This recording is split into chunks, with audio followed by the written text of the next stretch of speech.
I'm ready to present the next our speaker. Today we have a really great speaker. It's Anka Pop. She's customer success specialist at Social Bee, and she will share with us how to get maximum results from social media. Let's know how it works. Anka, hi, how are you? Hi, nice to be here. How are you? Nice to meet you. So, what's about results? It's maybe one of the most tricky questions we have with social media marketing. Everyone wants to get a great results. Will you help our audience to do it? Hopefully so. Let's get right into it and not Let's waste start. any time. Let me just share my screen Sure. and we can go right into it. Whoops. Okay, so you should see my screen. I'm going into Yep. presentation mode today. And we're talking about maximum results, not just results in social media, but how you can get the maximum results from your social media strategy. Before that, a little bit about me. I'm a customer success specialist at Social Bee, and I've been working with Social Bee for about 5 years now. My total marketing experience is around a decade mark. So I know what I'm talking about, especially when it comes to social media. I've dedicated a huge chunk of my life to it, and I'm ready to share it all with you guys. So, this is what we're going to go through in today's webinar. We're going to talk about how you can choose the most effective social media platforms for your business, how you can identify the role of social media in your sales funnels, as well as discovering how you can build a strategy and create more content that resonates with your audience and brings you those results that you want from each one of the platforms that you're using. We're going to go into 5 steps, and I'm going to start with the first one that I mentioned there, which is how you can choose the perfect platforms for your business and for your audience. This is a key thing. You need to think of your social media strategy as a vital element for your audience, not for your business necessarily. This is what I mean. You can look at the platforms that you want to use and see if your target audience is on those platforms. I gave you a few examples here, but pretty much depending on the generational pattern of your audience, of your target audience, if you're targeting millennials, you might want to go on Instagram and Facebook. If you're targeting Gen Z, you're definitely going to want to be on Instagram and TikTok. If you're targeting business professionals, people in their 30s, in their 40s, and so on, you're going to want to be on LinkedIn and Facebook and things like that. So depending on where that generation spends most of their time, that's where you're going to want to be at. But you also need to take into account what types of platforms you're going to use based on what people look for on social media. And I gave you a few examples here. On Instagram, people want to get inspired, people want to get motivated, they want that feel good vibe. On Twitter, it's all about the text, it's all about keeping it short, it's about opinionated, voicing your opinions and opinionated posts in there. On the other hand, LinkedIn is very professionally driven. So you can expect infographics, you can expect long descriptions, thought leadership, news from each industry that you're following, and things like that. So think about both of these things when you're considering your strategy in the beginning, and when you're considering what social media channels you should use in order to get the maximum results. These two are key elements in doing that and in getting that part at least started, if not defined. Number 2 is to move your prospects into the next stage in the sales funnel. And before I tell you exactly how you can do that, let's quickly go over what actually is a sales funnel. I know most of you will definitely know what this is, but just to make sure everyone does, a sales funnel is the process of converting someone into a customer, and it has a few stages, starting with the awareness stage, and it goes into a funnel type system where your audience gets less and less and less. So everyone who your audience, who might be a target audience, wants to be aware of your brand, and they will be. And then only a portion of those will have interest in your brand, which is the second stage. And then only a portion of those who have interest in your brand will actually have the desire to purchase your product or your service. And then, even more than that, only a fraction of those who have the desire to purchase will actually take the action and do the purchase. So, why are these so important? Well, I gave you just three main reasons on why that is. You'll find when and where your prospects are dropping out and what's happening. Why are they not converting to the full potential? You'll also be able to use this information to maximize your CTAs, your call to actions, and use the right ones for whatever it is that you want your audience to do. And speaking of what you want your audience to do, you'll be able to focus your efforts on a specific group of people that are within your target audience and weed out anybody else who's not a qualified lead. So, let's see, what's the role of social media in this sales funnel thing? Well, to give you the answer to that, you're going to have to answer three questions first. How do prospects find your social media accounts? Do they look for hashtags? If they do, you're going to have to increase your hashtag research and create a strategy on hashtags. Do they learn about you from Facebook groups? You're going to have to be present on Facebook groups if your audience learns from there about you. So look at where your audience learns about you first. That would be stage one.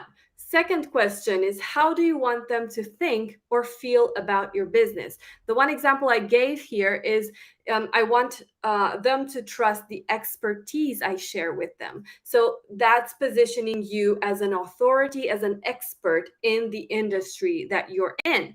You can also just position yourself as a fun, fresh, brand that just passes the vibe check, and that's it. So it's completely up to you how you want them to perceive your business. Are you the cool, fresh brand that they go for fun on social media?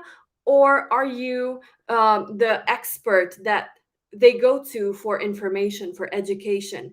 And this will drive where your content strategy is going on social media, whether you should add more educational content, whether you should add more memes, more fun stuff, or just a mix of both, because you can also do that. And then the third question here is, what action do you want them to take? Do you want them to purchase your product? I would imagine so. Do you want them to read your blog post? Of course, that's why you wrote it, right? Do you want them to sign up for your newsletter? Yes, you want people to see the things that you're actually working on. So these three questions will answer for your particular business what role does social media have within your particular sales funnel. I'm just going to drink a little bit of water. And then we're moving on to the third step, which is where we learn how we can approach social media strategically. You always hear that you should have a strategy when going on social media as a business. And most people don't actually tell you how you can do that. So here I am to give you the 5 steps to strategic posting, starting with number 1, identifying your objectives. This is a lot broader than just social media. So when you're identifying your objectives, you should think of your general business objectives instead. So for this example, I've said increase brand awareness. People don't know about my business yet. I want them to know about my business. Cool. Then we go on to the next step, step 2, which is where we pinpoint our goals. And you might think goals and objectives, that's kind of like the same thing. Well, it is and it isn't, because objectives in this case are going to be the most general idea of what it is that you want, increasing the brand awareness. The goals are going to be a little more specific on how you can do that with social media. So in this case, we know that we can increase brand awareness if more people follow us on social media. which means that our goal is going to be gaining more followers on Instagram, on TikTok, or whatever platform we're using. And then we can move on to the third step, which is determining the KPIs. And this is where we measure, or we set a measurement on the goals and the results that we're going to get. So we want to gain more followers, but what does that mean? It means that I want to gain 3,000 followers in 3 months. That's about 1,000 followers per month. It can be 500 in the first month, 1,000 in the second, and then I don't care in the third. So you can mix and match however you want. The important thing here is that you keep your KPIs measurable. Add numbers, add percentages, increase, if you, let's say you want to increase sales, right?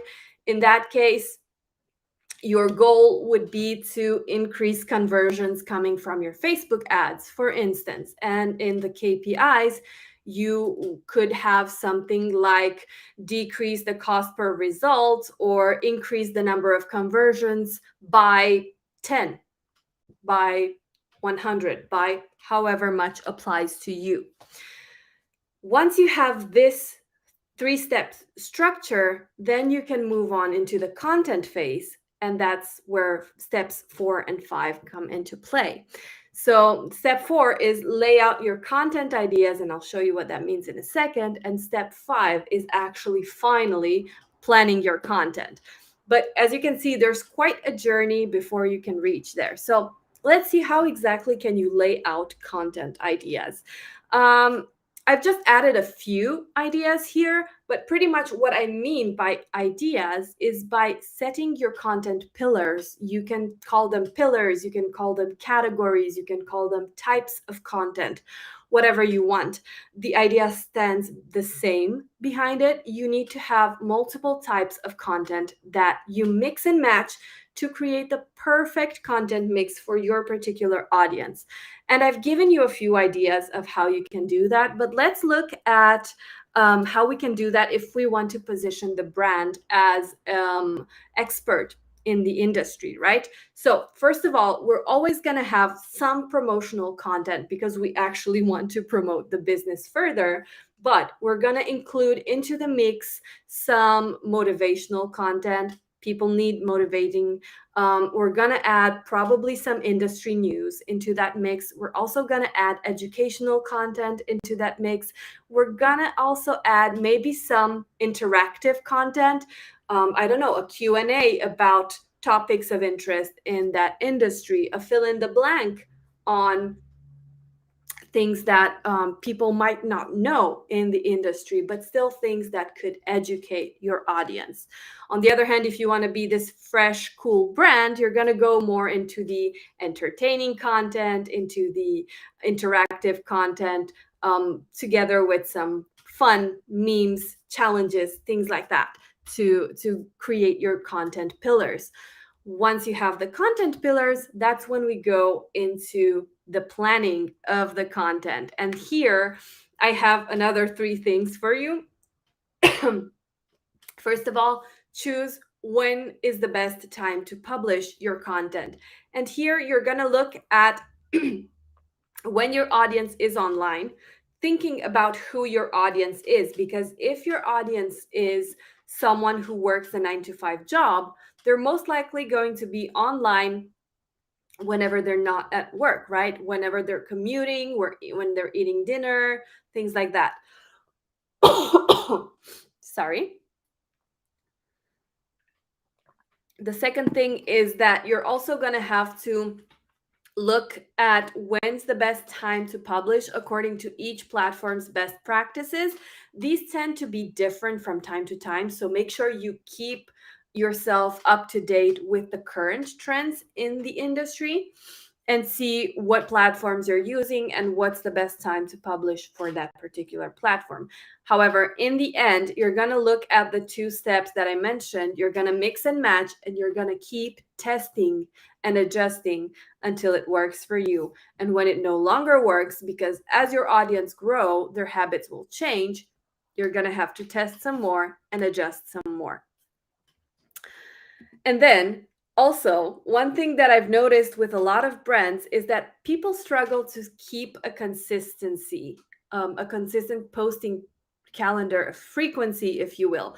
This will help you avoid spamming your audience because you're going to be active on a regular basis instead of, I know there's several brands who keep forgetting about their social media for months at a time, and then you wake up one day and you're following this brand who already just posted like 10, 12 posts all in the same day, which does not look right, right? So we're going to avoid that and not go into the audience fatigue by creating a consistent posting schedule and sticking to it, regardless of whether that means posting once a week if that's all I have time for, or posting once a day, or posting multiple times a day. Depending on the time that you have at hand, you can go for whatever frequency you want, but keep in mind that it should still be a frequency thing. And then you can look into planning your posts and scheduling them ahead to avoid any irregular posting patterns, because last minute things happen. Sometimes you go on vacation, you forget about the social media post, sometimes something else takes priority, things like that. So you want to make sure that you always have your content planned ahead of time so that you can handle whatever else life throws your way. When you're planning your content, I suggest that you follow the 411 rule. 411 rule means for every 6 posts that you create, 4 should entertain or educate or a mix of those two. 1 should be a soft sell, meaning either a testimonial, a review, something curated that reinforces the need for your service or product. And 1 should be a hard sell, which means actively promoting and highlighting the benefits of using your service or product. The idea behind the 411 rule is the fact that regardless of the frequency that you have, so it doesn't matter if you post once a week or if you post once a day, you can follow this pattern and make sure that you have a balanced out mix, and gives you kind of like an 80-20 rule where 80% of your content provides some sort of value to your audience, whether it's entertainment or education. And then 20% of your content actively promotes your business and pushes it forward so that it stays top of mind for your audience. Whew. Okay, so we have the content, we have every rule that we have there. So what's next? We're going to share the content that brings value to the audience. How do we do that? We're going to look at who your audience is and what they want to see from you. That's very important also when creating the pillars. If your audience is Gen Z, they're more likely to want entertainment rather than education, depending on the industry that you're in, of course.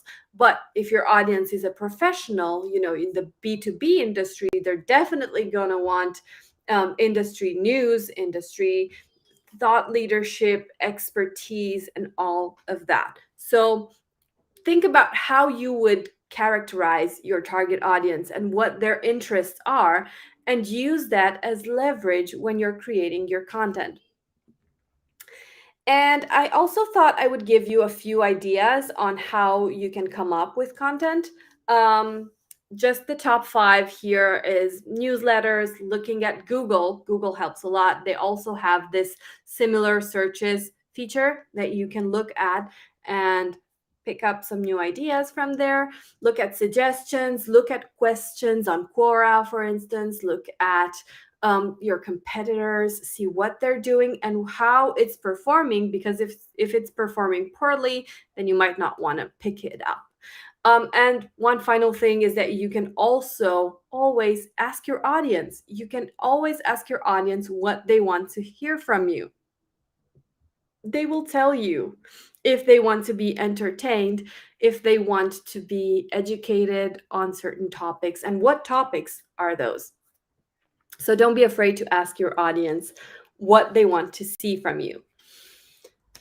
Cool. So we've done all that and we have reached the final step step number 5, which is following the requirements of each platform. As you probably know by now, there's a few elements that are typically found in a post, whether it's on TikTok or on Instagram or on Facebook, and that's caption, where word count is very important, image size, which can be different from platform to platform, or the format of your post, which is again different either from platform to platform, but even within the same platform. See Instagram with reels, stories, feed posts, all of that.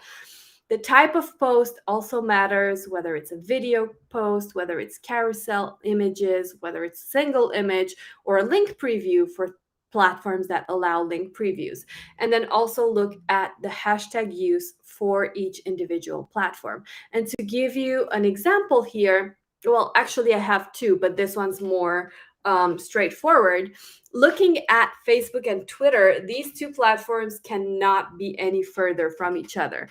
For one, Facebook has a huge character limit on their word count, so you can add up to 63,000 characters in a Facebook post, but only 280 on Twitter.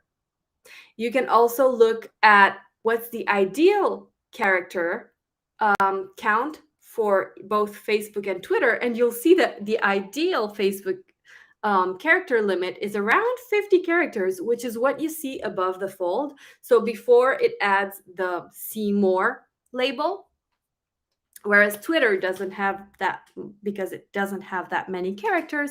And so you're maximizing the use of characters on Twitter. And also with hashtags, you're using around 2 per post on Twitter, but no hashtags on Facebook because nobody uses them on Facebook. Also, there's differences in the ideal number of posts per day and the times when you should post. The same thing goes for LinkedIn and Instagram. This is more of a difference based on the types of audiences that you have, not as much on word count or ideal word count. They're very similar in that matter. They both use hashtags, but the different strategies. Instagram works best with images and now videos. LinkedIn, on the other hand, gravitates towards documents, towards a lot of text, no going out from the platform, and all of that. So consider all of this information when you're using when you're creating your strategy for your social profiles. And then I also have a little bonus for you guys. How are you going to do all of that and fit it into a few hours worth of time? Well, you're going to use a social media management tool like SocialBee. This is what SocialBee looks like. And let me tell you what it is. It's a social media management tool that allows you to save time by creating all of your content for all of your platforms in one place and just being able to schedule them all at once without having to move from platform to platform and doing that. This is where you would be working with your content pillars instead of individual posts to create a balanced content mix. And you would then be able to create your content and adjust it for each platform individually. As you see in the screenshot here, I have the same content written out for Instagram, LinkedIn, and Facebook, but I can adjust the hashtags for Instagram. I can add a link for Facebook. I can create a more professional tone for LinkedIn without disrupting any of the other platforms, and then schedule it to go out for each platform as I need it to go out. I also have a way to look at all of my posts in each category and to work with teams on draft posts and approved posts, as well as have a place to save my hashtags in collections, making it easier for the audience to no, not for the audience, for you to bring everything into a post without a lot of effort. Cool. I have one final thought for you. Let's summarize what we've talked about today. Let's see how we can concentrate on the platforms that are relevant to your audience and to your business, using social media to move your prospect through the stages of the sales funnel into the acquisition stage.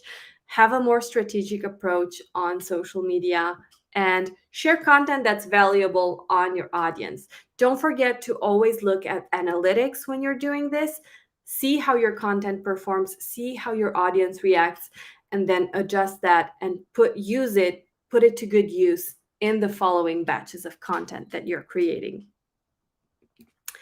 Thanks for joining us so far. So, if you want to try Social Bee and help get ahead of your social media game, we also have a discount code for you, which is the one that you see on the screen. And this one offers a 50% discount for the first 3 months of any monthly plans that you can go for on Social Bee.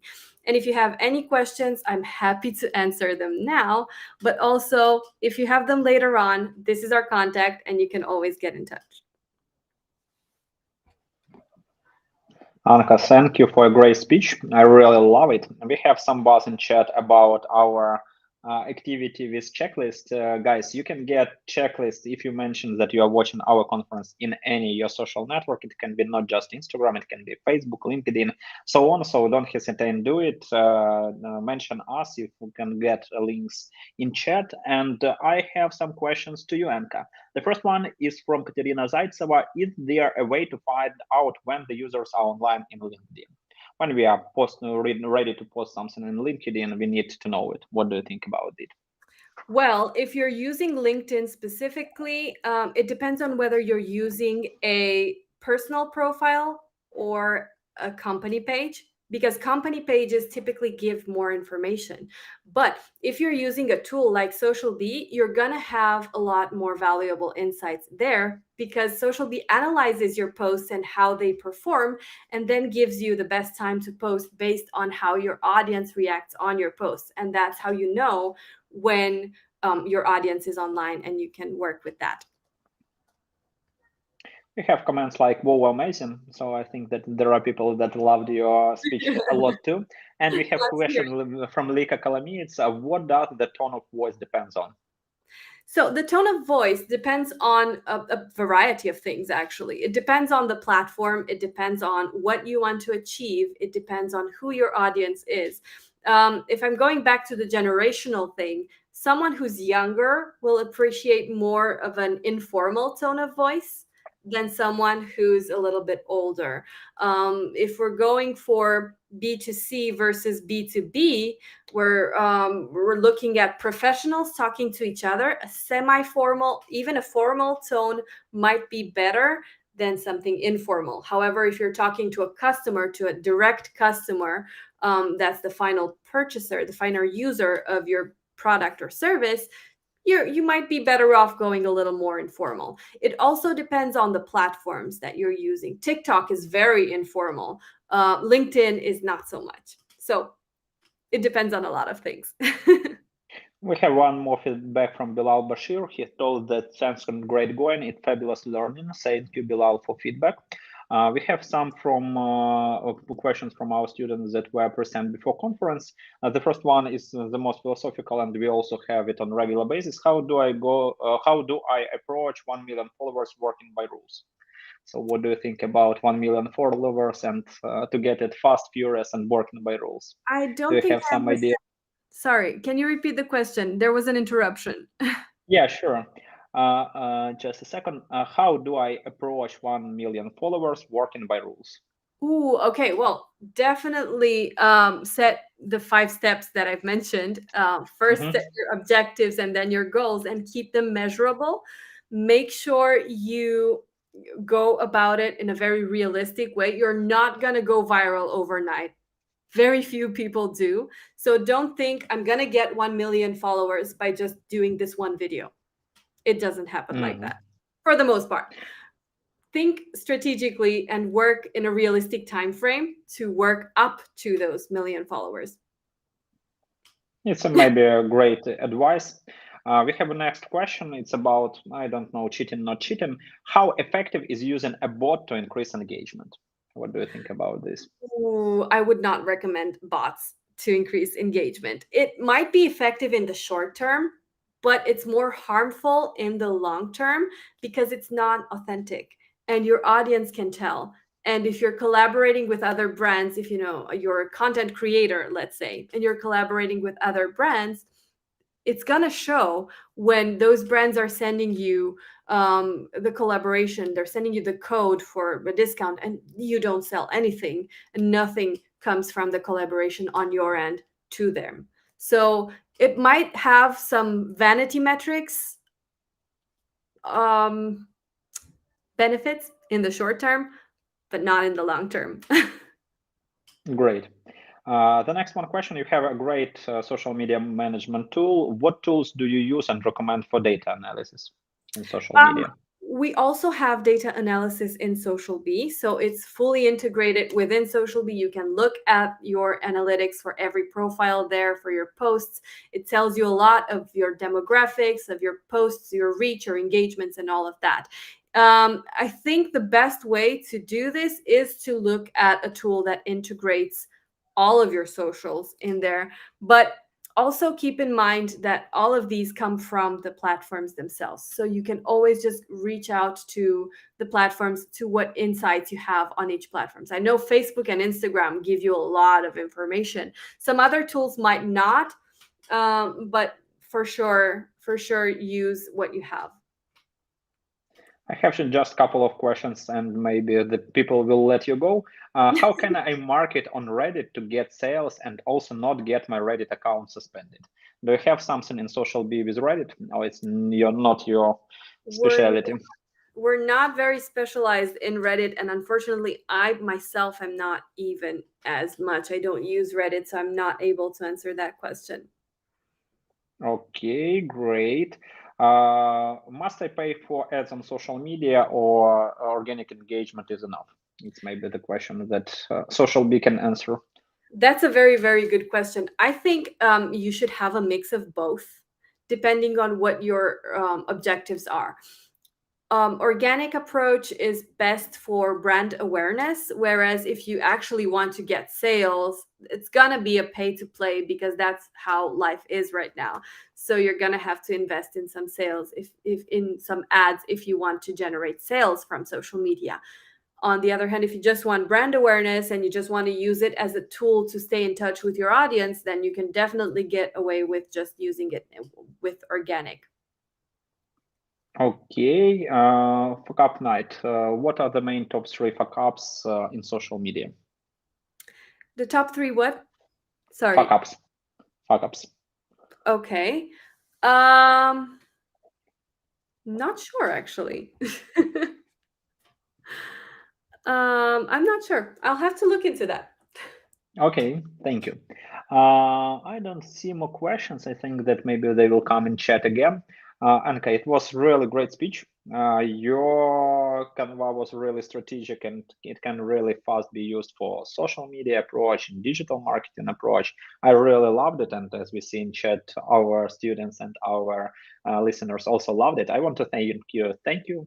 Have a great day. Have a great weekend. And I hope to see you on our other events. It was very fun being here. Thanks as well. Thank you. Have a great day. Bye bye. Bye.